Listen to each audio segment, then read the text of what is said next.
John Ryder, welcome to Boxing News Studios. I feel like I've been here before. Obviously not. It's the first time you've ever been here. First time I've ever been to this room. I'm not going to get presented with another boxing glove. No. Not going to get the set. Actually, we might require you to sign something a bit later, but no you might get a boxing glove. But yeah, we changed the colours as well, so it looks slightly different. But so what we're talking now, we're in April. We're only 3 months since your last fight. It was That's this mad, year, wasn't isn't it? Yeah, I know. It feels like a long time ago. Yeah, does it? It feels like a really long time. Yeah. Why do you think that is? Do you know what? I was doing a corner earlier. Jimmy Sains was sparring, and I was thinking this round seems long. Like I had to have a box 3 minutes, but I've started. I feel like I've started living in the moment more. Like, really? And that's what minutes seem longer. But I mean, I think I've spent so much time with goals in mind, but a fight day kind of you skip through life and you miss so much. Yeah. But now I feel like I'm enjoying life more and just taking it day by day, minute by minute, and it seems like I get so much more done. Was that a conscious decision to start living in the moment? And how did you do that? You just do it? Because I hear that a lot, and you're like, "Oh, live in the moment." I'm like, "Okay, how?" Obviously, I worked hard with our good friend Greg Meehan. Yeah, and, did that help? Rise mindset, and it helped bundles. Obviously, for the fight night, it's the training, the parenthood, fatherhood, whatever. Like, it's helped a lot. But yeah, I feel like living in the moment. Obviously, I still have things to look forward to, and obviously, I'm still heavily involved in boxing, which is great for me. But I feel like just watching that clock today and seeing that we're only a minute and a half into this round. It feels like we've been there for 10 minutes. I remember, I'm trying to think, when boxers retire, obviously in fact, when boxers are active, you have your fight and then you have some time off, and then only after a few months do you get a date, or maybe not, sometimes it's ages. Yeah. But you're only 3 months in or whatever. Do you feel like you're retired, or do you just feel like, oh, I'm just waiting for another date? Has it sunk in yet? It's sunk in now, yeah. I had my meeting with the board last week, so I'm full steam ahead. Just got to wait for the course and the first aid stuff to get my licence. But yeah, I mean, in the interim time of fighting and training, I'd probably still be not in the gym now, just ticking over, keeping fit. So I'm in the gym every day, helping Tony, just learning my craft as a trainer. And yeah, I mean, once I get the dates for the training course and test and first aid course, then I'm full steam ahead. How at what point did it sink in that you're no longer a fighter and you're a trainer? Has it sunk in yet? I think it was. Yeah, I think it was. The writing was on the wall. I think maybe even before the fight, I think it was like just wasn't enjoying camps as much. Didn't enjoy being away from home and the family, which in turn makes no sense because I'll probably be away from home even more now with all the fighters and whatnot. So yeah, shot myself in the foot there. But no, listen, boxing's given me a terrific life. I've met some of the best people through boxing, and I'll be eternally grateful for the life and the people he's given me. Do you think being in the gym as a coach has helped? Massively, well? Yeah. I remember Tony being away. He couldn't make it on a Friday, and he said, "Can you go to the gym and just take?" I think it was Jimmy and Maisie, and I was like, "Yeah, I'll do that for you, Tony. No worries." But then when I was driving, I was thinking, "How is this going to feel? Is it going to be like, oh no, like I don't belong now?" But then I walked in, it was just like walking through the doors and your kids running up to you. Not that they ran up to me, but it felt like home. Yeah, felt normal. Yeah, felt like I should be there, yeah. Well, we'll talk about that a little bit more later. But the reason the timing is very important to be able to get you in is because Cinco de Mayo weekend. Yep. Saul Canelo Alvarez is back, of course, it's his weekend, and he's boxing Jaime Munguia. And there's only one man who's boxed the two of them back to back. Oh, really? And that's you. Oh. Your last two fights were against Canelo. Yep. Last May. And then you had Munguia in January. Yep. So we thought, who better to come in and try and dissect this fight, which is sort of crept up on us as a 50-50 is probably, I don't know, that's probably pushing it because Canelo's still the favourite. Yeah. But it's a fight now that people are looking at with intrigue and going, is this quite as sort of clean cut and as straightforward for Canelo as we thought? We'll go into predictions and that later, but are you a fan of the fight? Do you think this is a solid fight for Canelo? I think it's a great fight for Canelo and a fantastic fight for Munguia. Would I have got the Canelo rematch had I beat Munguia though? Ooh. Probably not. No. Didn't want it. No, I think it's a great fight, and I think a great fight for Mexico, the Mexican fans. Obviously, they're going to feel shortchanged because it's not Benavidez. I think Benavidez is going to move up now to 175, and I think that's where he belongs. In fairness, he is the monster. He's massive. And I think in turn, getting down to 168, he loses a bit of his ability. So I think 175 will see him at his best. I think he's more than capable of cutting it with the likes of Bivol, Beterbiev. So I think you're going to see a new crowning, but at 175 with him. On the subject of Benavidez, we'll stay there for a sec. How damaging do you think that's been for Canelo? Because it looks like a duck is probably harsh, but people were clamouring for that fight, and he's gone a different direction. And now, because of that, Benavidez has gone up, and the chance of him coming back down, you've got to think, are quite slim at this point. Yeah. Do you think this damages Canelo's reputation, legacy, that he didn't take that fight, he didn't deal with that business? I do and I don't. I think obviously there's weights in boxing for a reason, and there's no secret that Benavidez is 25-30 pound heavier on fight night, and that's just too much. It's too much for anyone, especially going in against a 168 fighter. Well, he's not even a 168 fighter. He's come up from 147. Yeah. So he's not the biggest man. He has bulked up. He's filled out a bit, but he's not going to be massively over. He might go up to 180 or something. Who knows? But he's not going to be putting on them 30 pounds that Benavidez will. So Canelo well within his right to take a different route, you think? I believe so, yeah. The WBC, of course, as well, didn't order the fight or anything, so there was no pressure on him to do it. So then he's always going to make money elsewhere as well. Oh, of course, and he's the draw he is now, that those weekends, May and September, they're his weekends. And listen, if he doesn't fight, then it's a strange event for boxing for him not to be headlining. So I think this has worked out perfect. Mexican Independence Day, is it? And fighting a fellow Mexican. So Canelo, is he 33 now? It'll be a year on from when he boxed you. Yep. And that night at the press conference afterwards, you said, I think he might just be losing a step. He's not the Canelo of old. It's clear. Since then, he's beaten Jermell Charlo in a very one-sided fight. Obviously, the smaller guy. And now he's a year older, year on from that night. Yeah. Do you think, how much on the wane do you think he is now, based on what you saw and fought, then the Charlo fight, and the fact now we're, another 7 months on from that as well? I think I might have been a bit harsh on that judgment. Because I don't think, obviously, I hadn't boxed since then, and then obviously going into the Munguia fight, and then realising I think Canelo took a lot more out of me than I realised at the time. It's all very well coming out of the ring from the fight with a broken nose and battered and bruised, and holding my head high because I've done the 12 rounds and I've got cheered out. But in hindsight now, looking back at the impact that had on me moving forward, then I mean, I said I wish I'd had that fight 10 years ago, but probably not, because I probably wouldn't be here 10 years on. Do you know what I mean? He's very effective at what he does. He's very powerful. He's very calculated, super accurate. He's almost a bit crude with his shots. He'll show you he's going to do it. He might as well tell you he's going to do it, but he's going to throw it and he's going to land it. And the difference in power is he's not concussive with his shots, but he's very heavy-handed. Whereas Munguia is very sharp, very accurate as well, but more punches in bunches. But he's got that snap in his shot. He's 27, Munguia, and kind of looks like to be improving. Even though he's had loads of professional fights, he does seem to be getting better. Yeah. Was he better than you thought? Yeah, I mean the improvements he's made under Freddie Roach. I don't know. Obviously, Freddie Roach got that. I don't know if he's the lead role as a trainer, but he's got that impact in camp that he's giving him the pointers. I'm sure he's not holding pads constantly, but the Munguia I see against Derevchenko, then against to me was head and shoulders above. Do you think that the one you boxed is good enough to beat the current version of Canelo, or do we have to see something more again this time? I think we will see something more, because I think Freddie Roach stated that he's not ready for a Canelo yet, but I think they've had this another extra 3 months on.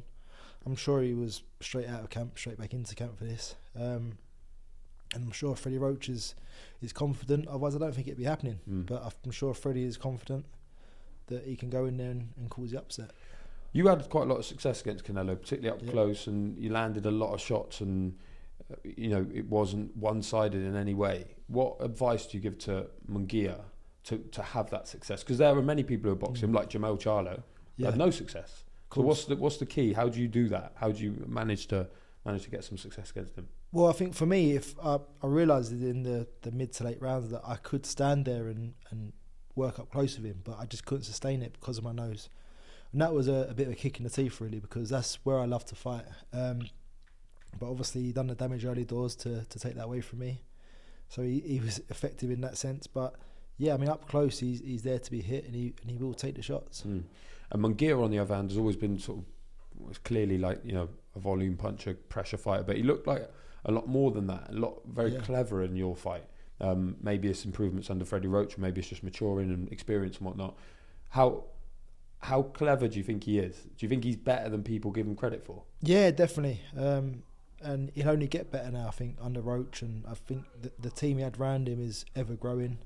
But listen, Munguia might be a step or two ahead, but Canelo's going to be 5 or 6 steps ahead. I don't know if he can match him for ring IQ, but listen, the ability and the will to win, he'll match him for, but the ring IQ is something Canelo's head and shoulders above everyone for.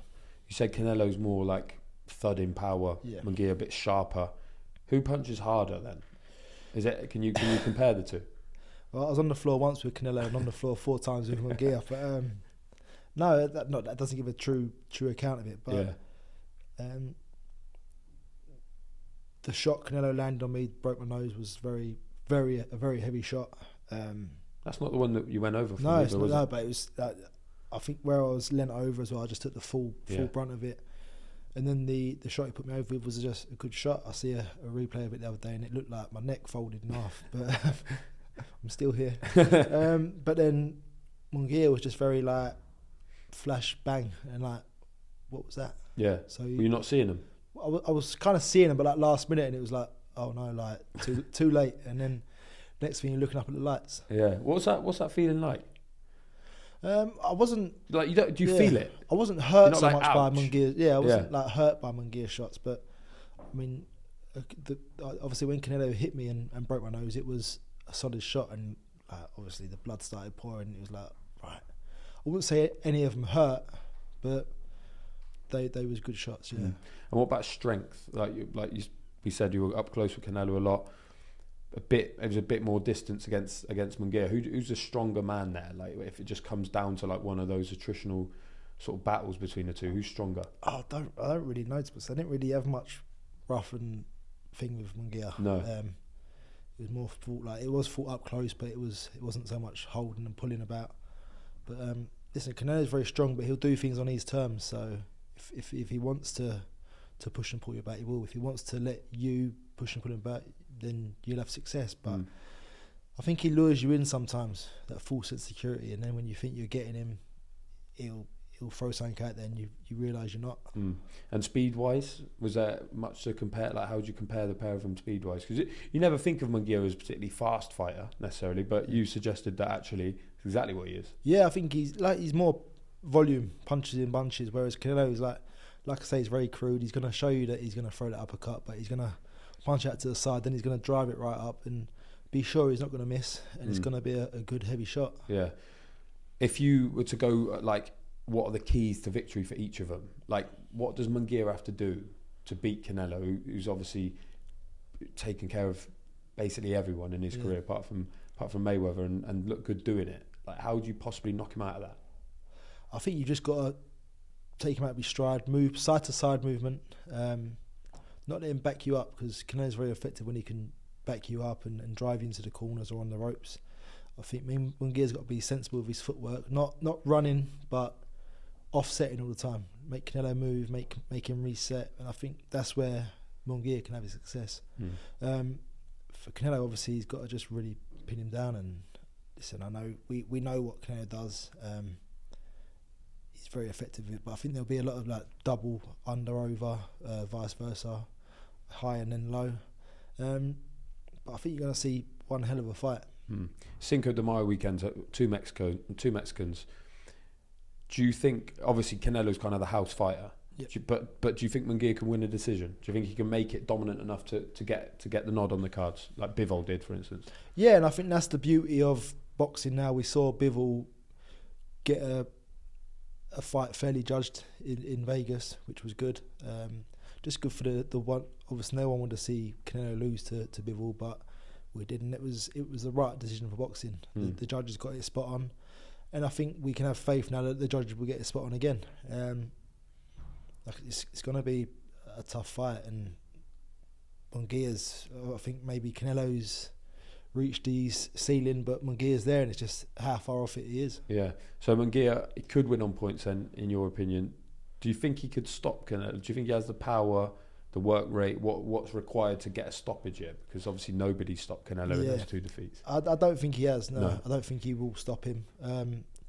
But then Canelo could stop Munguia any point he decides to. You reckon, Well, I don't think he will, because when was the last time Canelo stopped anyone? Yeah. And if you're comparing Canelo, well, Canelo got a plant out there, but then Benavidez got him out there sooner. It's like there's that comparison. But I don't know. I think that was that his last stoppage win, Plant? Yeah, I think it was. Yeah. That was after Saunders, wasn't it? That was after Saunders. Yeah. That was the last one for the 4, wasn't it? Yeah. Because Golovkin went points as well. Yeah. So he's not. Yeah, it's true. He hasn't been. He's not been knocking people out. No. Whereas neither's Munguia, but he did me. Thank God Tony had that towel. It's going to be a real intriguing fight. And I think Canelo's really on his toes now. I think he's changed things up a bit. He's putting more into training camp. I know he's picked up from San Diego and moved elsewhere for high altitude and whatnot. Munguia's based in LA now, full-time Freddie Roaches. Got a massive team. I see James Lockwood talking about his training yesterday, and that they're leaving no stone unturned and new things and improving all the time. So the people that are in for a treat is the fans. And Canelo's the house fighter, like he was against you. That was in Guadalajara. Probably couldn't really have got more like one-sided in that sense. You were really, you're really the away man. And Munguia is the away man here, although albeit a Mexican. What little tricks did they pull, or what? It might not even be overt things they're trying to stitch you up, but just everything stacked in his favour, isn't it? And do you think that will be the case here? And do you think that might be a challenge for Munguia? No, Joe. I think they'll be pretty fair, because I think they know there's such a ego thing at stake. What with De La Hoya being involved, obviously, and De La Hoya's hatred towards Canelo. I think Canelo might try and wind him up on that sense, though. Do you know what I mean? Where he might just petty little things like, I don't know, ring size or tickets or whatnot. But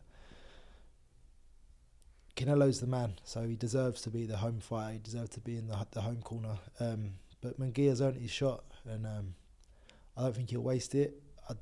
I'm not sure he'll win, but I think Canelo would be my favourite to come away victorious. But as long as we see the improvement from Munguia, then it's going to be a great fight. Yeah, you mentioned De La Hoya. Do you think the presence of him in the promotion is going to be helpful for Munguia? It's just like a kind of level of protection there against that whole event. He's a very experienced man, obviously. Yeah, and I think De La Hoya's happy to play the villain in this. I think he's happy to offset Canelo, ruffle for some feathers. If you can get Eddie Reynoso biting as well, then it's going to create that tension in camp, and they're going to really get the bit between the teeth to go out there and make a statement. And if that puts Canelo out of his stride for the game plan, then it's all in Munguia's favour. So let's think about the fight itself then. Like, how do you see it going? You've obviously had 12 rounds with Canelo, a few less against Munguia. Yep. What do you think happens when that fight starts? What sort of fight are we looking at? What goes down? I think Munguia gets off to a good early start, might get 3 or 4 rounds up, but then I think Canelo will come on strong the second half of the fight and just plough through him. He's going to walk him down. He's not going to box too much. He's going to be fainting high, dropping him to the body low, coming over the top. But I'd say a convincing Canelo points. You think so? Yeah. But he might start slow or at least find himself behind. I think he'll find himself behind after 4. I'm not saying he'll lose all the first 4, but I think he'll be behind after 4. Then he'll come on strong second half of the fight. Do you think he's got stoppages in him still? If he had to, like in this fight, if Munguia puts a lot into the early rounds and maybe tires, do you think he could take him out? Has he still got that in the locker? Yeah, 100%. I think the power's definitely still there for him. And I don't think he'll ever go looking for it.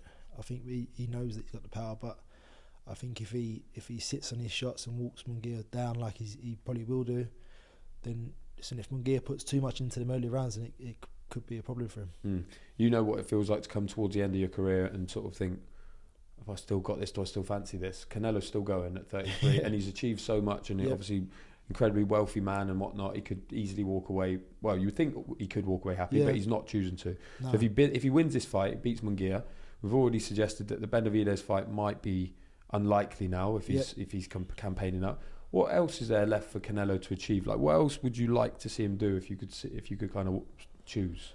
It's a tough one. I think the failed attempt at 175 with Bivol was obviously. I mean, he's already won a world title at 175. Obviously beating Kovalev. He failed against Bivol. Maybe you see the return against Bivol, but I think that has to be at 175. And if he's gonna take care of business with Bivol at 175, then why not Beterbiev? It's a huge fight for Mexico. Do it in the Azteca, 100,000. Really give back to your fans. But failing that, I don't know. I mean, no one's gonna walk away as the undisputed champion, are they? No one has. Froch had a couple of belts when he did. Yep. But you got to keep going until someone beats you, I suppose. Well, I don't know. Maybe it'd be a smart thing just to go. See you later. No mass. Yeah, no mass. But, do you think I've got these 5 straps. Yeah. Do you think he could beat Bivol in a rematch, or do you think he's faded to such an extent? If you couldn't beat him the first time, how is that a different fight now? I just think the inactivity for Bivol is so inactive. I mean, who's he fought since Canelo? Yeah, he boxed Lyndon Arthur. Yeah, Lyndon Arthur. Who else? There was another one in there, but yeah. He's not been very active since, and it's like for the champion of his calibre, he needs to be fighting twice, maybe 3 times a year. So Canelo could take advantage of that, you think? I think so, definitely, although he's been through injuries and whatnot, he's still kept consistent to those 2 dates per year. Bivol's obviously been on the back burner a bit. Oh, no fault of his own though, obviously with the Russian thing and whatnot. Yeah. But I think Canelo will want to right that wrong, and I think Bivol will oblige him because he'll believe I've beat him once, I'll beat him again. Yeah, if he's boxing Beterbiev next, which you know he is, and if they have a rematch or whatever, do you think Canelo has got a better chance of getting that Bivol rematch if Bivol loses? Therefore, if he loses, that undisputed definitely, fight. If he wins, it's unlikely for him to box Canelo. But listen, I think if he wins, it's even better because undisputed against undisputed will be a great showdown. Yeah, and Canelo won the last one against Charlo, so he's got some history there. Yeah, but that's up 2 weights. Yeah, so true.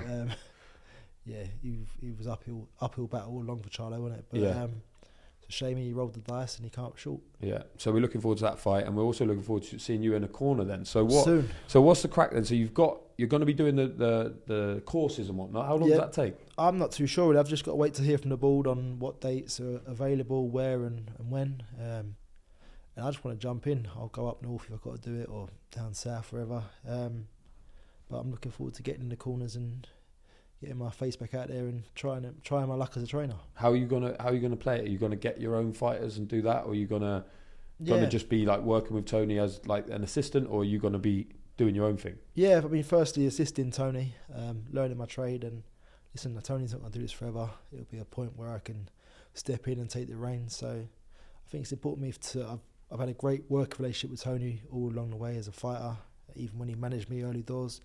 And long may it continue. There's also in your gym a lot of young fighters. Yeah. You mentioned Jimmy Sains and George Liddard and everyone else. Like, it's young guys now that you can work with now. How important is that? So you're part of the moulding process. You're not getting old pros. You're getting developing talent. That must be exciting for you as a new trainer. No, it is. It's good, and I think like I'm getting the respect because they know I've been there. I've done it. I've reached the heights they want to reach. So for them, I tell them things and they absorb it, they take it in, and that's all you can ask for as a trainer, really. So I've got that already, that they respected me and my views and my input, so I'm fortunate. And the goal is world titles?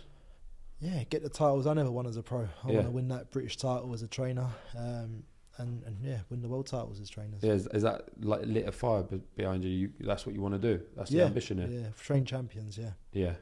Well, we wish you the best of luck, John, and Thank you. hopefully you enjoy the Canelo Munguia. Can you give us just a final prediction? What happens? Can you give me a flight ticket and a ticket to the show out there? Yeah, we'll speak to someone. We'll see what we can do. If you're watching Oscar, we'll see John Ryder wants to come. Yeah, what's the prediction? I'm going for a Canelo win, points. Okay. Reasonably comfy? 16, 12, something like that? Yeah, 8 rounds to 4. Okay. Yeah, I reckon that's kind of the consensus opinion, isn't it? That would be the most normal or like expected decision. Yeah. But you think Munguia's live in it? He could. Yeah. He could upset everything. Yeah, he can make it a lot closer, and can make it a bit hairy for sure. If Munguia does win, he's 27. I assume they'll probably have a rematch. I don't know what the clauses in the contract are. Is he capable of going on and becoming like one of the faces of boxing? Do you think that's what we're looking at? Yeah, I think he's got the potential. Yeah. I think if you're looking at the super middleweight division at the moment, there's no one really to rival that in him. I'm probably going to get some stick for saying that, but I think the winner of this, if Munguia wins, he goes on and he rules for a while. All right, John Ryder. Hopefully, someone watching get you out to Vegas, and please do. Yeah, we'll get you on the punditry team out there somewhere. We thank you for your time. Cheers, mate. Thank you.